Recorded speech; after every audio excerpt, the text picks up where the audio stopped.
So we're going to slightly shift a little bit of a gear and a slight shift in the agenda for the next piece. We're actually going to do a swap of the next two sessions from the agenda, and we will be digging deep into a topic that is rapidly accelerating up the strategic agenda for anyone operating in this physical digital interface.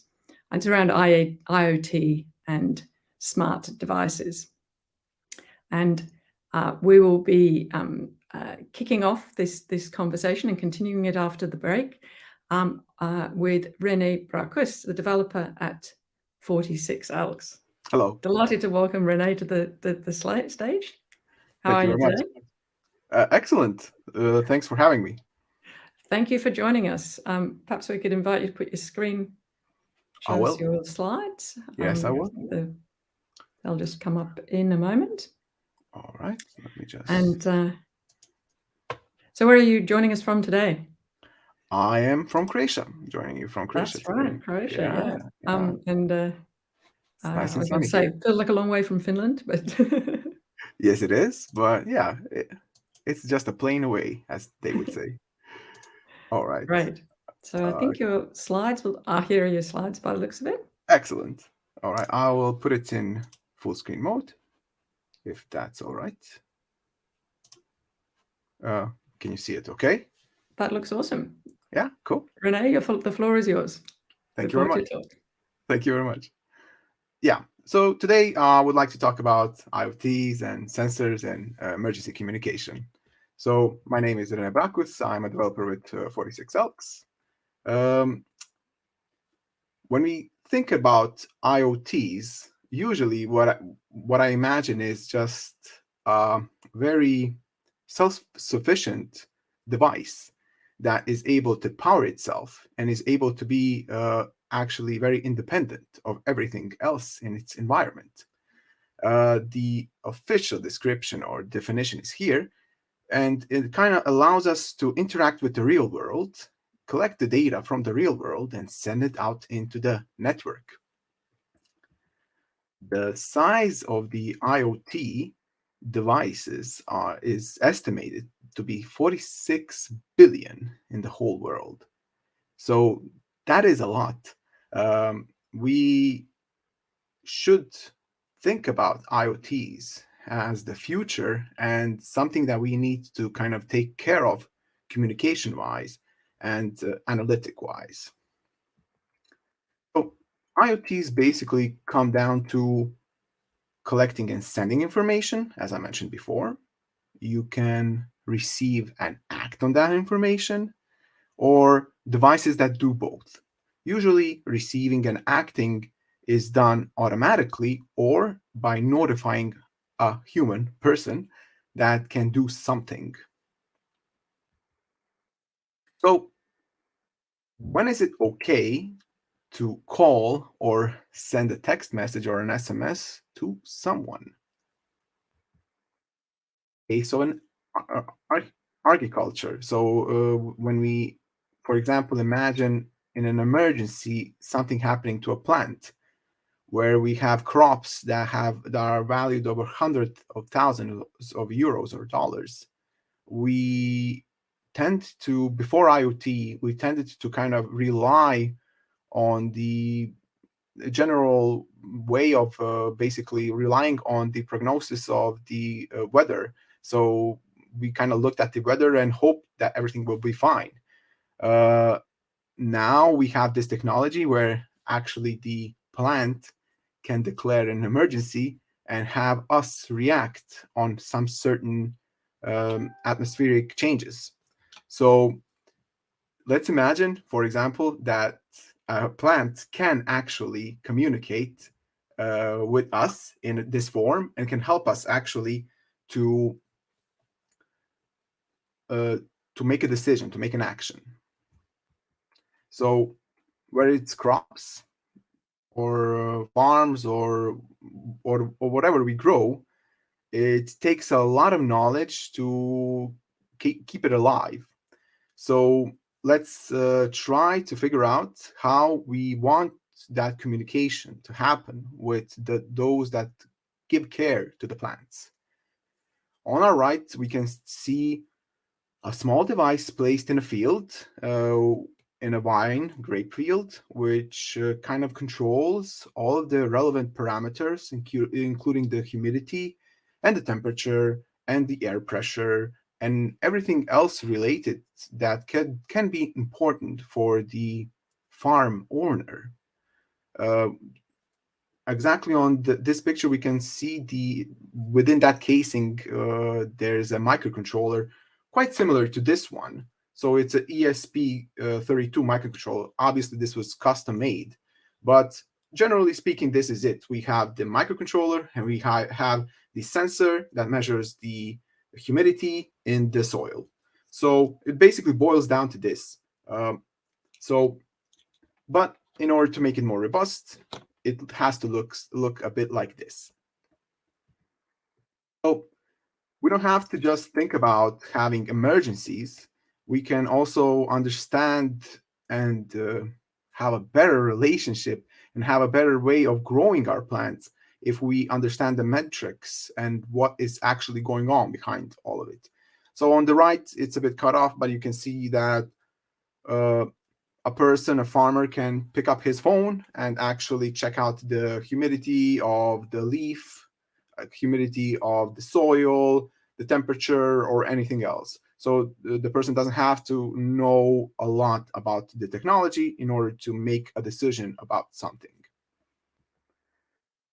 Not only agriculture, we can talk about industry. So even if it's heavily connected places like a power plant, for example, we should be able to have an alternative communication channel. So, for example, we always rely on having different emergency communication channels, even though the place where we are working is not a field, but a power plant. Power plants should be able to have different types of communications available in case of an emergency. And that is where our job is actually to provide an easy way for developers to embed or integrate another channel of communication in that microcontroller like this one. So microcontrollers tend to rely on Wi-Fi connection, let's put it that way, on internet, connecting to the internet via Wi-Fi, but we have abundance of GSM signal also, which is quite spread out in Europe, and we can use also that to have a communication when it comes to emergencies. So basically, if you want to send an SMS using a microcontroller, you can use this link, and you feel free to sign up here and register on this link that I have provided. So yeah, that's pretty much it. We can go into more of a discussion if you would like, if someone in the audience has some other questions. What I would like to comment is also the degrees of communication really varies on the emergency. So we want to use text messages and calls and other forms of communication when we have an emergency, when we want someone to react fastly. So it really depends on what type of an emergency or what type of information is being passed through the microcontroller. So that is kind of the whole point, to use certain channels of communication for the things that they should be used. So yeah, we won't read out a certain parameter on an SMS because that's something that we will not react on in an emergency. Yeah. Thank you, Rene.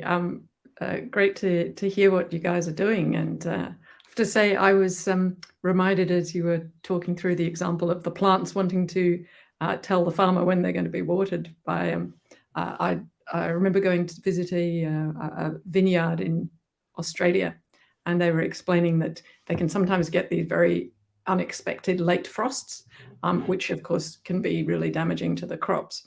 And the sensors in the water feeders would alert the owner, so they wouldn't have to physically go out and do, and they would then call the helicopters to come and make wind movement above the plants to reduce the likelihood of them getting a frost.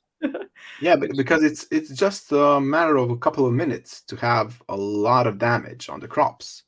But at the same time, we see things going somewhat in a wrong way, let's put it that way, in plants and in power plants, for example, in factories.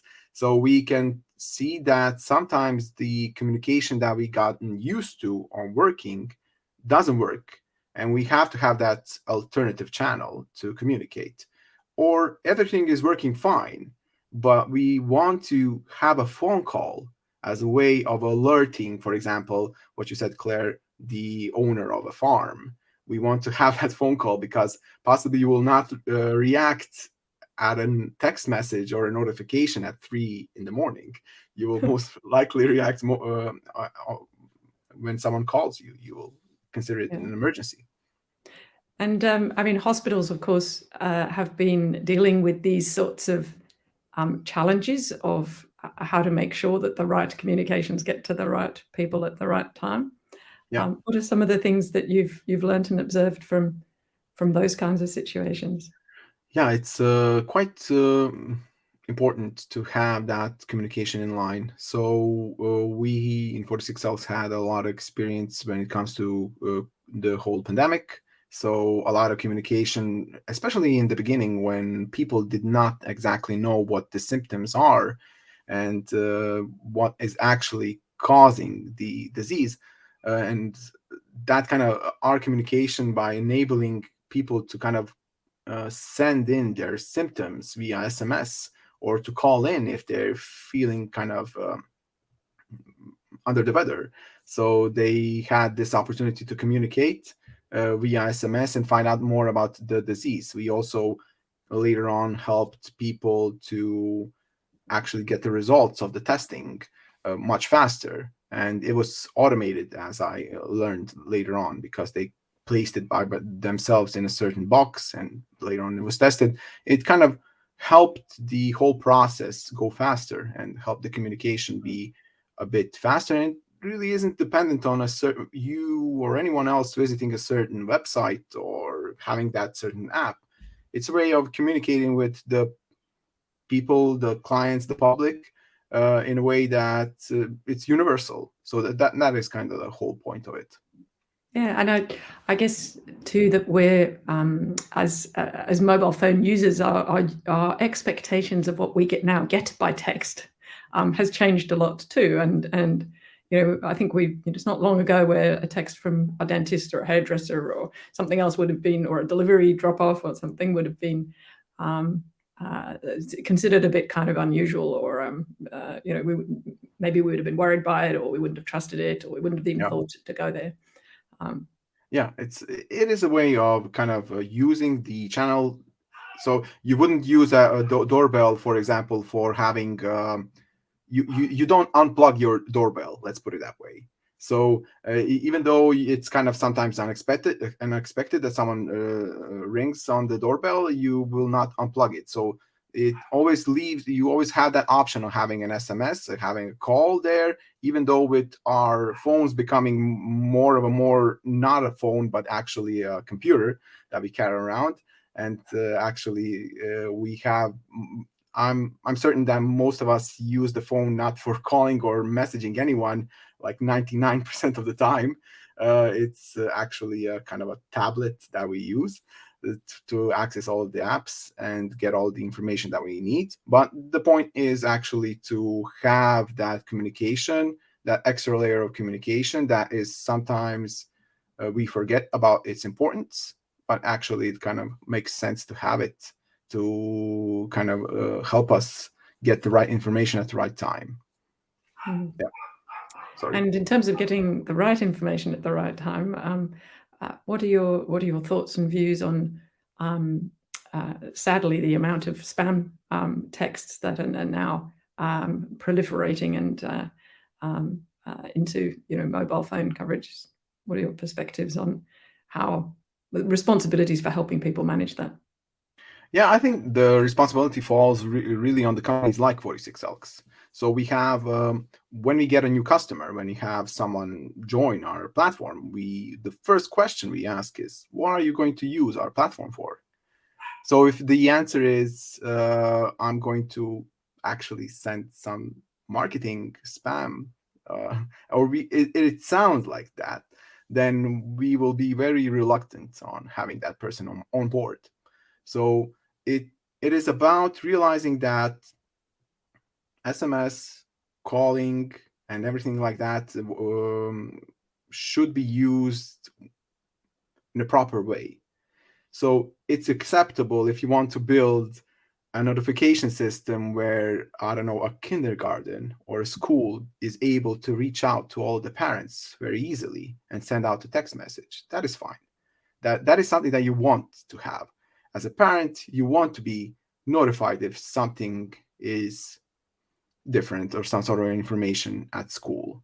So you will value that piece of information, or a delivery. You will value that piece of information if you get it through a text. You won't be bothered with it. But if you get a text of saying that there's a sale somewhere, somehow, then possibly the irritation will rise and you will have more frustration about it, even though you perhaps signed up for it at one point. So we really advocate that SMS and calls should be used for things that bring you value.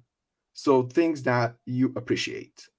Those are kind of the things that all of the other companies should employ. So we can talk about email. Email also got a really bad rap, a really bad reputation, because when we talk about email, it's almost one step away is spam. So when we talk about email, we basically associate it with spam and with junk mail. So there's been a lot of efforts actually to also help email be better in that sense. So we can actually we can see that Gmail, for example, grew only because of that. That was one of the main reasons.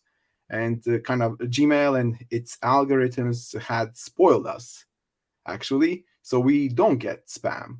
But anyone that had used email, I don't know, maybe 15 or 20 years ago, knows that it was kind of normal to get 3 or 4 spam emails per day also in the work environment.